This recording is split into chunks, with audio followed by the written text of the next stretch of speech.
Ini pertanyaan yang sangat menarik sebenarnya nih. Dan believe it or not, manusia itu sebenarnya selalu feeling confident about something. Selalu. Kalau dia bilang gue itu orangnya nggak pede gitu. Artinya dia meyakini, dia confident bahwa dia itu nggak pede. Gitu. Jadi kita selalu memberikan confidence kita pada sesuatu hal. Tetapi pertanyaannya, kita tuh memberikan confidence kita tuh pada hal yang bermanfaat untuk kita atau enggak? Yang membantu kita untuk bertumbuh atau tidak? Yang membantu kita untuk bisa menjalani hidup yang lebih berkualitas apa enggak? Tapi sekali lagi, we are always feeling confident about something. Bahkan saat kita bilang kita nggak percaya diri, artinya kita percaya bahwa kita nggak percaya diri. Oke, so ini gue sampaikan dulu di depan. Lalu kemudian berarti kan next questionnya adalah gimana agar gue itu memberikan confidence gue pada hal yang lebih bermanfaat untuk gue, yaitu memberikan confidence gue pada keyakinan bahwa gue itu orang yang percaya diri. Nah, untuk kita bisa sampai ke sana, gue kasih analogi simpel. Gue sering sekali menggunakan analogi ini. Misalnya gue mau ketemu sama Putra, gitu ya, dan gue mau percaya sama Putra.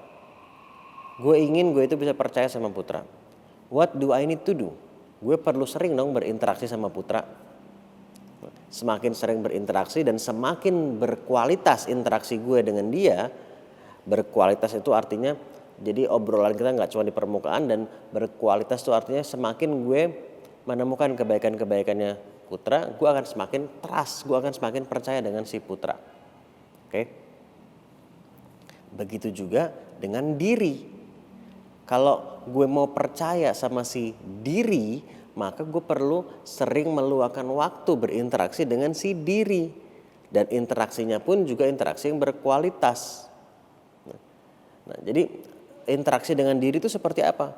Lu mau menyebutnya berkontemplasi, self-reflection, anything, apapun istilah yang mau dipakai. Intinya lu meluangkan waktu tuh to interact, tapi interactnya yang berkualitas.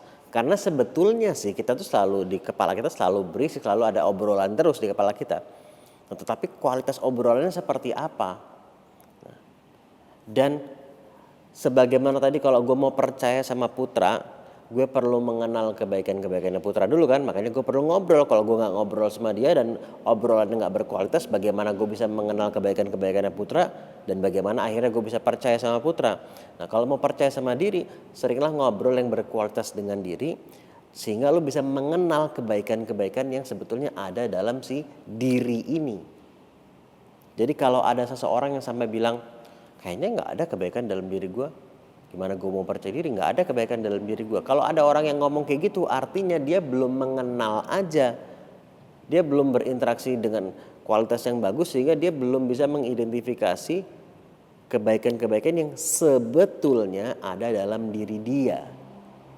Nah, so ini perlu menjadi sesuatu yang kita lakukan secara berkala. Ngobrol, berintrospeksi, self reflection, berkontemplasi adalah sesuatu yang perlu kita lakukan secara berkala. Kenapa? Karena kita menjalani hidup kejadian demi kejadian, kan kita juga ikut berevolusi, kita berubah juga dari waktu ke waktu, dari kejadian-kejadian yang terjadi dalam hidup kita. Nah, jadi seiring kita itu berubah, tapi luangkan waktu juga. Kalau kita nggak meluangkan waktu untuk ngobrol dan berbicara dengan diri dengan berkualitas, itu sama aja kayak gue ketemu Putra tadi, ya, dan gue kenal Putra dari obrolan kita yang cukup mendalam. Terus gue nggak pernah ngobrol lagi dan nggak pernah ketemu sama dia selama bertahun-tahun. Sedangkan Putra terus menjalani hidupnya, dia melalui berbagai macam hal dalam hidupnya, mungkin saja dia udah berubah. Dan ada kebaikan-kebaikan lain, keluar biasaan lain, strength lain gitu, bakat-bakat lain, karakter-karakter yang terbentuk dari pengalaman dia yang gue nggak tahu karena semenjak bertahun-tahun ini gue udah nggak ngobrol lagi sama dia. Nah, begitu juga dengan kita, karena Putra juga berubah, kita juga berubah gitu. Nah, tapi kalau kita nggak meluangkan waktu untuk ngobrol secara berkala, inilah pentingnya kenapa ngobrol ini secara berkala. Ngobrol yang berkualitas tadi. Kayak misalnya ada sebuah kejadian dalam hidup kita meluangkan waktu nggak untuk reflecting, what does it mean, apa Apa makna dari kejadian tadi dan bagaimana kejadian tadi bisa bermanfaat untuk gue? Apa manfaatnya? Angle mana ya, perspektif yang mana yang perlu gue gunakan untuk gue bisa menemukan kebermanfaatan dari kejadian tadi, meskipun kejadiannya tidak mengenakan. Bukan mau menyangkal, mau pura-pura bilang kejadian tadi enak, enggak, kita mengakui kejadian tadi tidak mengenakan. Tapi udah tahu rasanya nggak enak, jangan sampai kita keluar dari kejadian tadi juga nggak mendapatkan manfaat, kita jadi nggak bertumbuh dari kejadian itu. Agar kita bisa mendapatkan manfaat yang sebetulnya selalu pasti ada dari setiap kejadian dalam hidup kita, kita perlu melihat dari angle yang tepat, melihat perspektif, menggunakan perspektif yang tepat untuk melihat kejadian tersebut. Perspektif yang tepat itu yang seperti apa? Yang dari perspektif itu kita jadi bisa mendapatkan manfaat. Nah, hal introspeksi seperti itu perlu dilakukan secara berkala agar dari setiap kejadian-kejadian dalam hidup kita bisa mengambil manfaatnya sehingga itu bisa kita bawa ke dalam diri kita, ke dalam bagaimana kita menjalani hidup kita seiring berjalannya waktu ke depannya gitu. So that's how you build confidence, salah satunya dengan mengenal kebaikan-kebaikan yang sebetulnya ada dalam diri kita. Dan satu tambahan lagi dari gue adalah lu perlu take action. Lu mengenal kebaikan yang ada dalam diri lu, terus lu gue orangnya ternyata gue tuh mengenal bahwa gue itu bisa sabar orangnya. Gue itu orangnya bersyukur, suka bersyukur. Dan kebaikan-kebaikan dalam diri lo misalnya. Tetapi lu nggak pernah take action lebih lanjut, hanya sekedar tahu aja gitu. Kalau lo ingin menjadi lebih percaya diri gitu ya, percaya dengan si diri ini, take action dalam arti ketika ada kesempatan mencoba sesuatu yang baru. Ada opportunity lu coba, meskipun ada resikonya, belum tentu keterima. Lu mencoba belajar skill baru, meskipun belum tentu hasilnya se efektif yang lu inginkan langsung, tapi keep trying new things, do things. Kalau semuanya di sini aja, lu jadi nggak membangun momentum gitu. Ketika lu mulai mencoba hal baru, meskipun hasilnya belum seperti yang lu harapkan, tadi ketika hasil belum seperti yang lu harapkan, tetap luangkan waktu untuk introspeksi, untuk melihat kejadian tersebut dari perspektif yang lebih bermanfaat untuk lo. Jadi lo keluar dari kejadian yang meskipun gak enak, tapi lo dapat manfaat dari situ. Dan keep trying new things. Karena kalau kita nggak take action, kita jadi nggak membangun momentum. Gue yakin lo pasti pernah punya pengalaman mencoba sesuatu meskipun awal lo ragu, lo ada rasa takut juga. Tapi saat lo jalanin, oh tidak semenakutkan itu ya gitu. Pasti semua pernah mengalami kejadian-kejadian seperti itu, momen-momen seperti itu.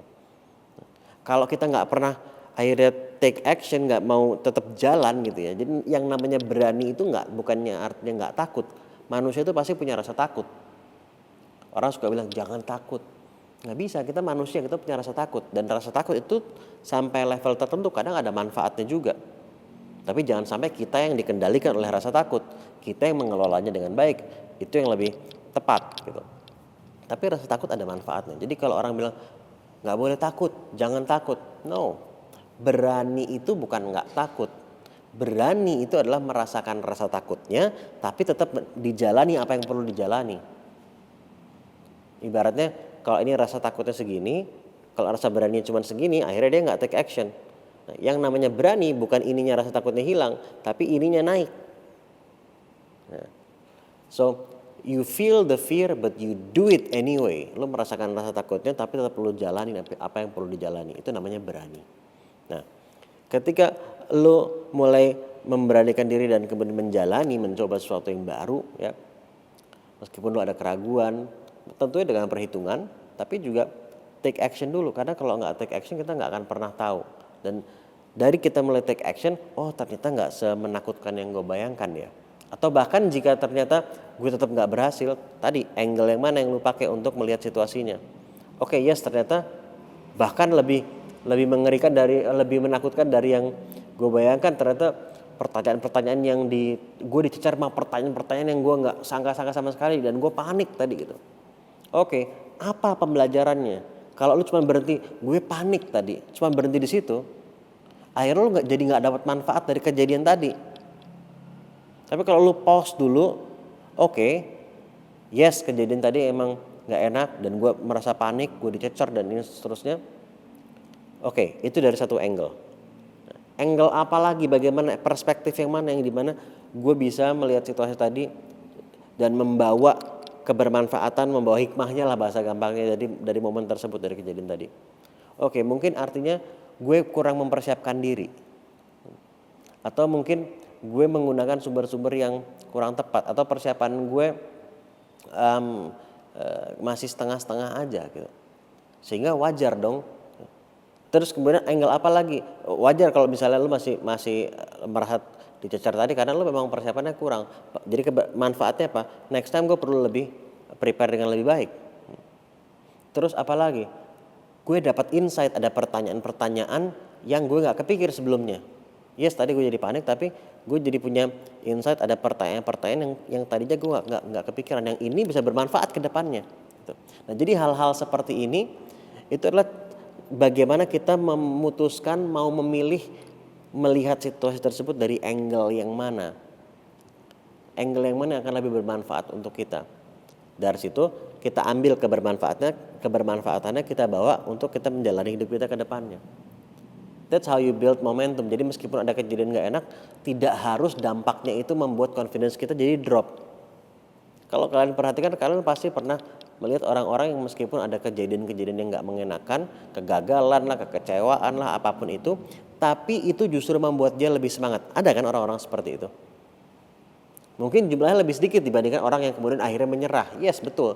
Tapi karena ada orang-orang yang bisa menggunakan kejadian-kejadian tidak mengenakan justru membuat dia semakin termotivasi.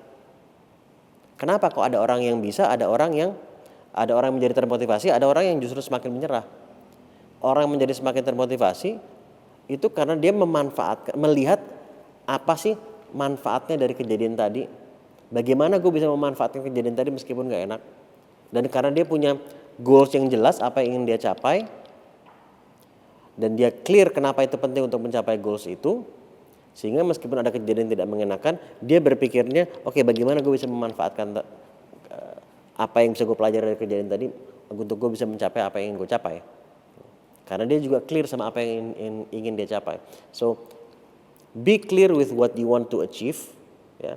Dan dalam proses lo untuk mencapai apa yang ingin lo capai, ketika ada momen-momen down tadi, pastikan lo juga pause sebentar. Akui kejadian yang gak enak, jangan didinai, jangan disangkal, jangan pura-pura seakan-akan itu enak kejadiannya. Tetapi setelah lo akui, oke, ini udah terjadi, perspektif apa manfaat yang bisa gue dapatkan dari sini, bagaimana kejadian ini bisa gue manfaatkan untuk gue menjadi lebih baik ke depannya, untuk gue bisa mencapai apa yang gue capai. Oke. Dan kembali ke tadi yang awal gue sampaikan, ya ngobrol sama diri sendiri. Tapi ngobrolnya yang berkualitas. Kalau misalnya itu yang mengalami hal gak enak itu adalah orang yang sangat lo sayangi, kira-kira kualitas obrolannya akan seperti apa, lo akan ngomong apa, lo akan melakukan apa. Do the same thing kepada diri lo sendiri. Mudah-mudahan apa yang gue sampaikan nih bermanfaat, mudah-mudahan dimanfaatkan. Dan thank you juga pertanyaannya. Kalau kalian juga punya pengalaman kalian sendiri dalam hal membangun dan menjaga confidence, rasa percaya diri kalian juga, atau pengalaman kalian dalam bangkit dari momen-momen yang down, juga silahkan share juga, tulis di kolom komen juga, dan share video ini jika bermanfaat juga. Insya Allah kita ketemu di video selanjutnya.